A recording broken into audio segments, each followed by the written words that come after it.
இரண்டாவது அத்தியாயம் 54வது ஸ்லோகத்தின் இரண்டாவது பகுதி, கடைசி பகுதி தொடர்ச்சி.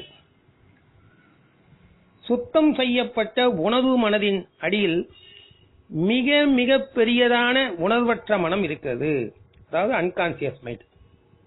இந்த உணர்வற்ற மனமும் இரண்டாக பிரிக்கப்படுகிறது. முதலிலே உணர்வு மனம் இரண்டாக பிரிக்கப்பட்டது, அது கான்சியஸ் மைண்ட்.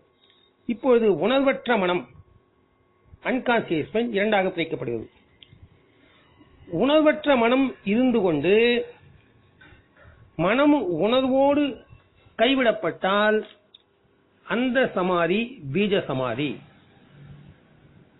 பீஜம் என்றால் விதைகள், விதைகளோடு கூடிய சமாதி.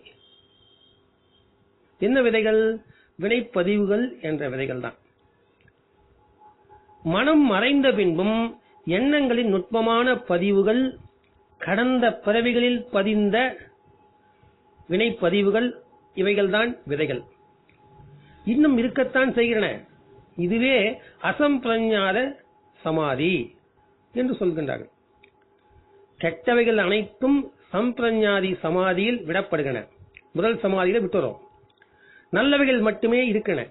அந்த நல்லவைகளும் இரண்டாவதான அசம்பிரஞாத சமாதியில் கைவிடப்படுகின்றன. அசம்பிரஞாத சமாதி அடைந்தவர் உடம்பு வேறு தான் வேறு என்று இருப்பவர்கள், சாட்சி பாவனையில் நடமாடுபவர்கள்.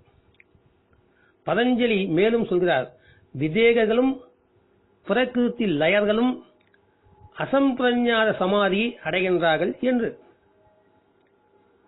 தேகத்தோடு சம்பந்தம் ஏற்படுத்திக் கொள்ளாதவர் விதேகர். இயற்கை பிரகிருதியோடு லயமானவர். உடம்புடன் தம்மை இணைத்து காண்பதை நிறுத்திவிட்டவர். தான் ஒரு தனி மனிதர், தான் தனி ஒரு மனிதர் என்பதை அடையாளப்படுத்தாமல் இயற்கையோடு ஒன்றிவிட்டவர் என்பது பொருள். இத்தகைய அசம்பிரஞாத சமாதி அடைந்தவர் சாட்சியாக மட்டுமே இருப்பவர். எல்லா விதைகளும் எரிக்கப்பட்டு விதைகள் அற்ற, விதைகள் இல்லாத சமாதி நிர்பீஜ சமாதி உண்டாகிறது. முற்பிறவியிலேயே எல்லா விதைகளையும் எரித்துவிட்ட சாட்சி என்னும் நெருப்பு மட்டும் எஞ்சி இருக்கின்ற அந்த அசம்பிரஞாத சமாதி அடைந்தவர் கடைசியாக சிலவற்றை முடித்துக் கொள்வதற்காக அல்லது முடிப்பதற்காக ஒரு பிறவியை எடுக்கிறார். அதுவே அவருக்கு கடைசி பிறவி என்றும் சொல்லியிருக்கிறார். புத்தர், மகாவீரர் இவர்களை இந்த நிலையில் சேர்க்கலாம் என்றும் சொல்கிறார்கள். சமாதி நிலையை மற்றொரு கோணத்திலும் பதஞ்சலி விளக்கியிருக்கிறார். சவிதர்க்க சமாதி, நிர்விதர்க்க சமாதி எனவும் பெயரிட்டு சமாதி பாதத்தின் கடைசி பகுதிகளில் ஆய்வு செய்கின்றார். இவைகளை தெரிந்து கொள்ளும் முன்னர் பதஞ்சலி முனிவர் கூறும் விதர்க்கம் என்பது பற்றி அறிந்து கொள்ள வேண்டும். தர்க்கம் என்பது எந்த விதமான குறிக்கோளும் இல்லாமல் வாதிட்டுக் கொண்டே போவது. குதர்க்கம் என்பது எதிர்மறை பொருளில் நெகட்டிவ் அப்ரோச், எதிர்மறை பொருளில் கருத்தினை வளர்த்துக் கொண்டு வாதிடுவது. இல்லை என்ற ரீதியிலும் மறுத்தல் என்ற பாணியிலும் குதர்க்கம் செய்பவர் பயணம் செய்வார். விதர்க்கம் என்பது உடன்பாட்டு முறையில் பாசிட்டிவ் அப்ரோச், உடன்பாட்டு முறையில் நல்ல தன்மையில் எதையும் எடுத்துக் கொள்வது. விதர்க்க வழியில் கருத்தினை வளர்த்துக் கொள்பவரே தூய சிந்தனையுடன் விசாரத்தில் ஈடுபட முடியும் என்கின்றார். சா விதர்க்க சமாதி, சவிதர்க்க சமாதி. சா என்றால் நல்ல என்று பொருள். ஆரோக்கியமான நிலையில் தூய சிந்தனையுடன் நம் உள்ளே உள்ள உள் மையத்தில் சத்தியத்தின் நிலை இருக்கிறது. மையத்தை நோக்கி பயணத்தை தொடங்கிவிட்டு மையத்தை அடையாமல் நடுவில் இருக்கும் நிலையே சவிதர்க்க சமாதி, சவிதர்க்க சமாதி என்றாகும்.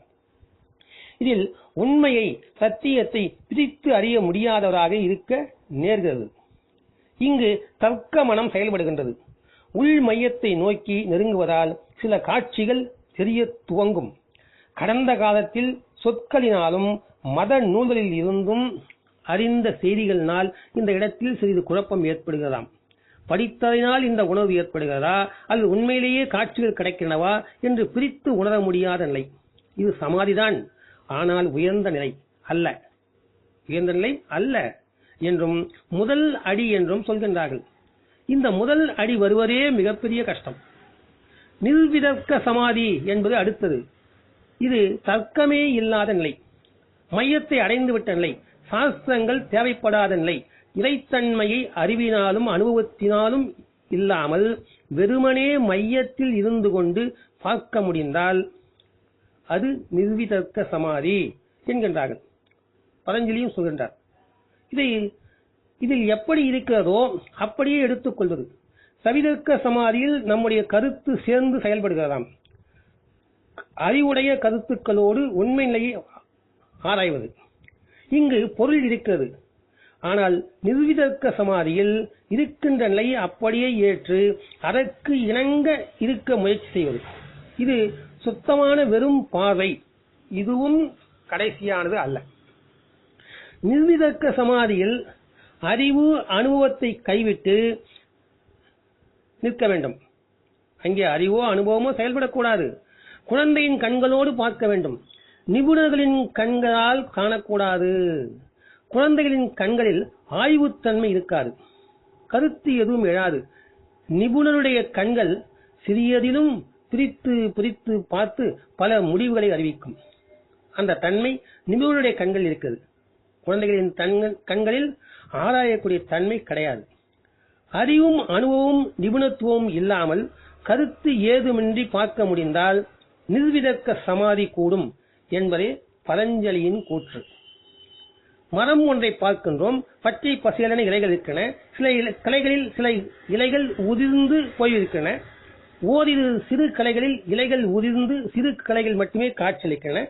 இதனை பார்க்கும்போது அப்படியே எந்த ஒரு கருத்தும் இன்றி வியாக்கியானம் இன்றி வெறுமனே பார்ப்பது. உண்மையை அப்படியே காண்பது ஒரு விதம். ஏன் அப்படி ஆயிற்று? சில கிளைகளில் பச்சையாக இருக்கும் இலைகள், சில கிளைகளில் இலைகள் உலர்ந்து போயிருக்க காரணம் என்ன? ஏன் அப்படி இருக்கிறது ஒரே மரத்திலே என்று ஆராய்ந்து கொண்டே பார்ப்பது மற்றொரு விதம். ஒரு பொருளை பார்க்கும் போது அதை கண்தான் பார்க்கின்றது. கண் என்பது கண்ணாடியை போன்றது.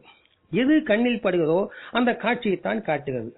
மரம் கண்ணில் பட்டது, மரம் நமக்கு தெரிய வேண்டும்.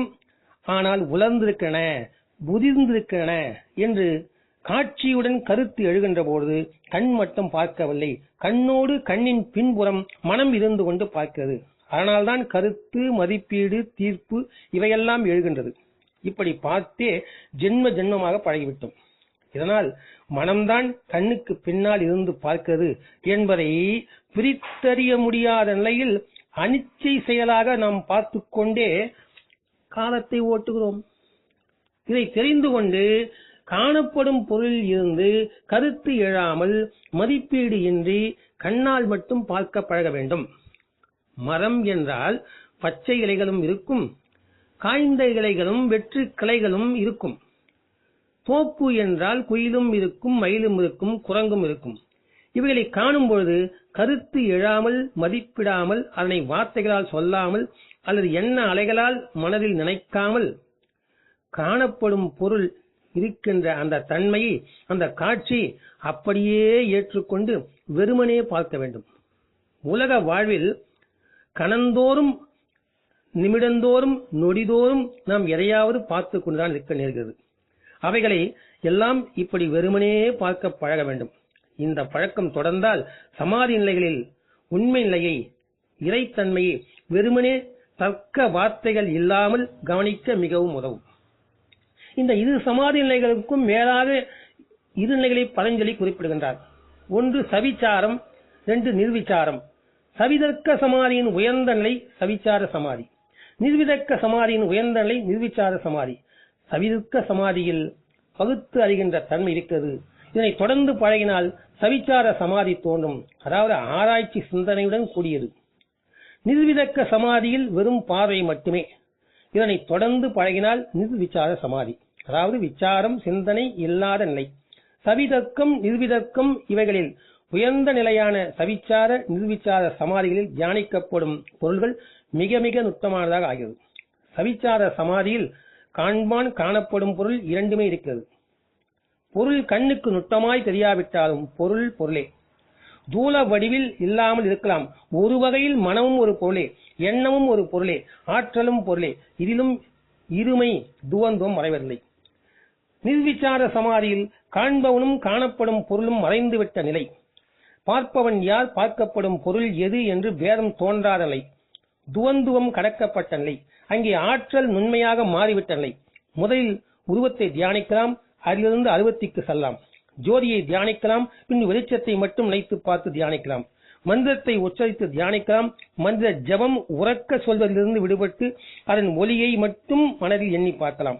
உதடுகள் அசையாமல், உள்ளத்தில் எண்ணங்கள் வார்த்தைகளாக மந்திரம் தோன்றாமல் மந்திர ஒலியை மட்டும் கவனிக்க முடியும். இந்நிலையில் தியானிக்கப்படும் பொருள் நுட்பமானதாக மாறுகிறது. அதே சமயம் ஆற்றலும் உயர்கிறது. இது தொடருமாயின் மனதால் கூட எண்ணி பார்க்காமலே அந்த ஒலி மட்டும் உள்ளேயே எழும் என்கிறார்கள். இதை கவனிக்க செய்தால் கர்த்தா, அதாவது செய்பவன் என்ற நிலையிலிருந்து இடம் பெயர்ந்து விடுவோம். இப்படி நுட்பமானதை படிப்படியாக தியானிக்க பழக வேண்டும். நிர்விச்சார நிலை இதுவே. அதாவது தான் தானாக இருத்தல், காண்பான் காணப்படும் பொருள் எதுவுமின்றி ஒரே ஆற்றல் மட்டும், இருப்பு நிலை மட்டும் தங்கி இருக்கும் நிலை, எண்ணமற்ற நிலை.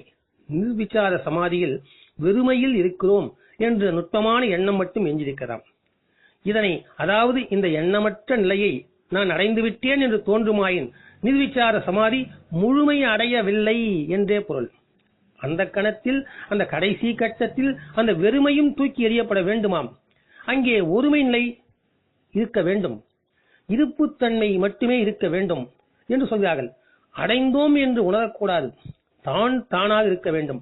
அங்கே எண்ணுவது யார், உணர்வது எதுவும் அற்ற நிலை, இருமைகள் அற்ற நிலை, துவந்துவம் அற்ற நிலை. இதனால் விதைகளற்ற சமாதி தோன்றிவிடுகிறது, நிர்பீஜ சமாதி. அந்நிலையில் மீண்டும் பிறவிகள் வராது. ஆக சவிதர்க்க சமாதியில் பொருள் இருக்கிறது, அதை பற்றி மனம் ஆராய்ச்சி செய்கின்றது.